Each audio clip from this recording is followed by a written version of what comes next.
Muy buenas tardes. Hoy es julio 16 del 2018. Estamos hoy de nuevo con ustedes en esta serie de videos que estamos haciendo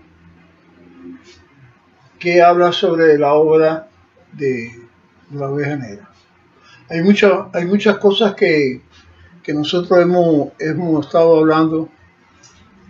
La mayoría o la mayor parte de ellas son parte del libro número 1 o el volumen número 1, pero también hemos hablado que tiene mucho que ver con el volumen número 1 otros temas que están en el volumen número 5, en el volumen número 6. Son temas que están relacionados uno con otro y tenemos que forzosamente hacer un análisis de ello. Una de las cosas que mi esposa me decía es que no estaba muy claro lo de la genealogía. Entonces yo de tal manera, la genealogía que hicimos sobre Jesús de Nazaret, o el supuesto Jesús de Nazaret. El otro día, quizás demasiado rápido, yo di una explicación sobre lo que es la genealogía. Nosotros decíamos desde un principio que es imprescindible que los hechos históricos tienen que ser ubicados en el tiempo y el espacio para saber si son verdaderos. Quiere decir, si hay un hecho histórico en cualquier parte, en cualquier tiempo, en cualquier momento, en cualquier lugar que haya tenido lugar, ese hecho histórico tiene que ser comprobable. Quiere decir que tiene que ser verificable. ¿Y cómo se puede verificar? Bueno, pues sencillamente se hablan de cosas. En ese hecho se habla de lugares, se habla de personas, se habla de determinados momentos históricos, de algo que nos dé una referencia a la que nosotros podamos referirnos con la historia, con el tiempo y la historia verdadera.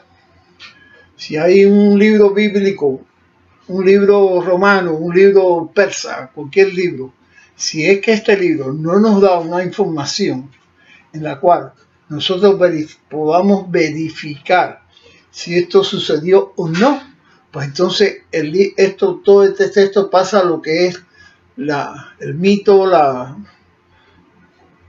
fábula, el cuento, y lamentablemente no es aceptable por los historiadores. No existe forma que nosotros podamos aceptar que los libros bíblicos no tengan fecha. Los libros que más se aproximan al asunto de la fecha son los libros de los reyes. ¿Qué nos dice que el segundo año del rey tal sucedió tal cosa?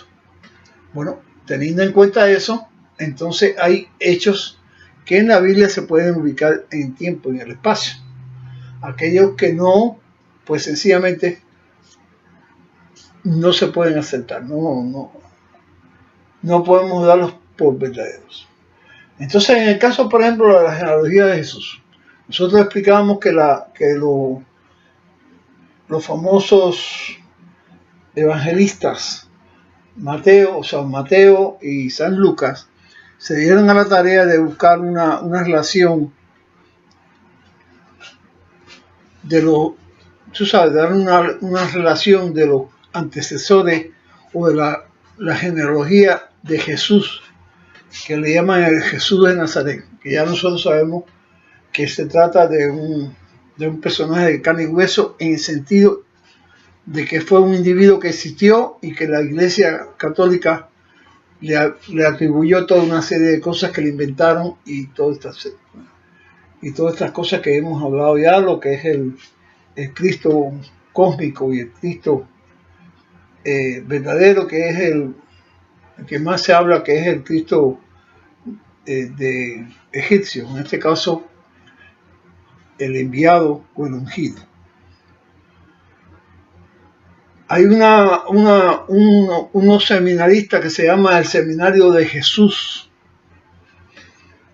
que son unos es un grupo religioso, un seminario que ha perseguido toda esta trama de la historia de Jesús de Nazaret, o del supuesto Jesús de Nazaret, y que ellos han llegado muy lejos. Estamos hablando en el sentido de que si Jesús de Nazaret fue y es la piedra sentada, o sea, la piedra angular de este seminario de Jesús, entonces las cosas que Jesús, ya lo sabemos que se llama Jesús, dijo, para ellos es muy importante si estas cosas fueron verdad o no. Este seminario de Jesús se reunió en la ciudad de Santa Mónica, en California, alrededor de los años 70, y ellos estuvieron discutiendo los textos que hablan sobre Jesús de Nazaret. Ellos discutían qué es lo que podría ser aceptable que Jesús dijo, las famosas parábolas y esas cosas, y qué es lo que no es aceptable. ¿Qué hicieron entonces?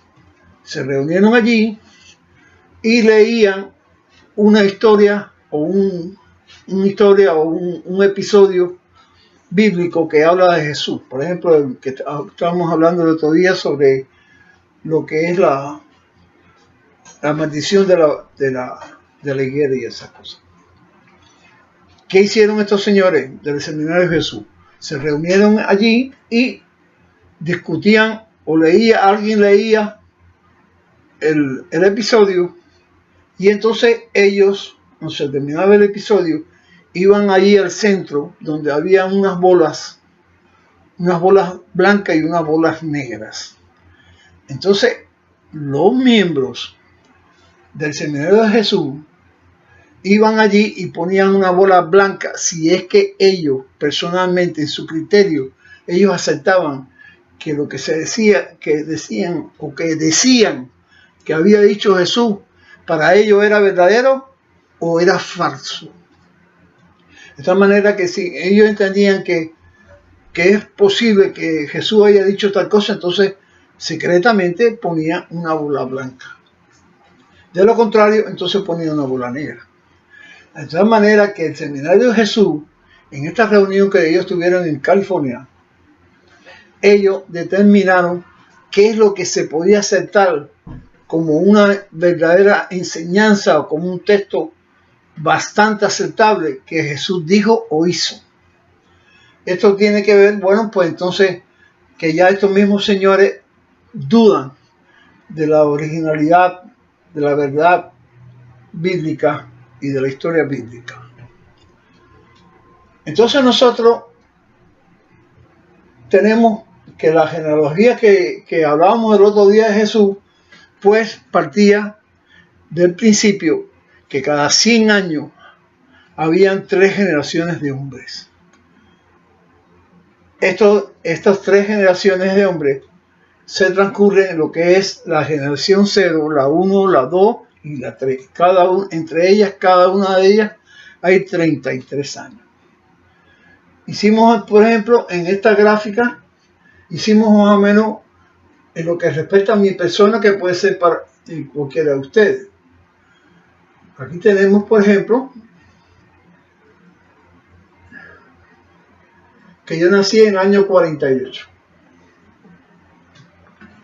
Y esta es, en este caso, esta generación, yo soy el que comienza. En la generación de mi papá, este puede haber nacido alrededor de 1915, que es la generación 0. La generación de mi abuelo hasta alrededor de 1888. Y la generación de mi bisabuelo está alrededor de 1849. Desde que la fecha que aproximadamente nació mi abuelo fue en 1849. 100 años después han pasado entonces 1, 2 y 3 generaciones.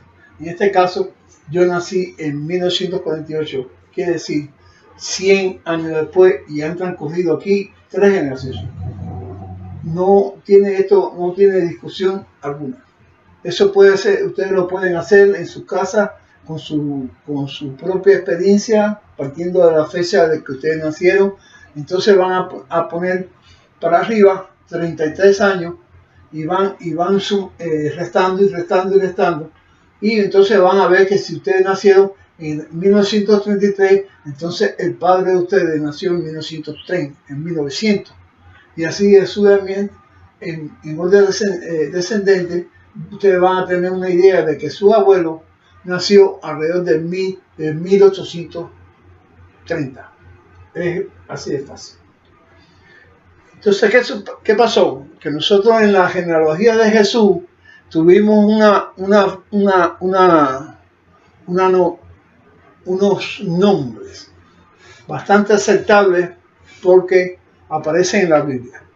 No nos guiamos por Lucas, no nos guiamos por Mateo, porque hacíamos un análisis de esto y veíamos que Lucas y Mateo estaban completamente en desacuerdo.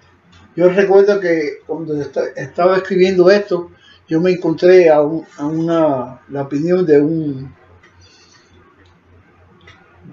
vamos a decir, de un hombre de reconocida ciencia, de un hombre muy mentado entre los textos bíblicos y esas cosas, que él decía que él había escuchado de que había discrepancia entre la genealogía de Jesús, de San Lucas y de San Mateo, y que estas genealogías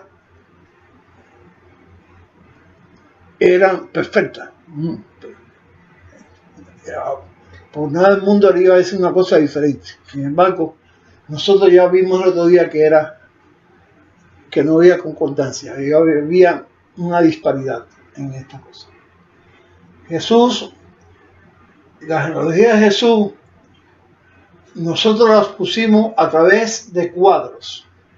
Quiere decir que el nacimiento de Jesús fue entre el año 3 y el año 4 antes de nuestra era, y pusimos 33 años arriba, y 33 años arriba, y 33 años arriba, y fuimos ascendiendo ahí hasta el año 512, que fue la época en que los judíos regresaron de Babilonia. Perdón, en este caso, bueno, regresaron de Babilonia y regresaron de lo que es el destierro. Seguimos.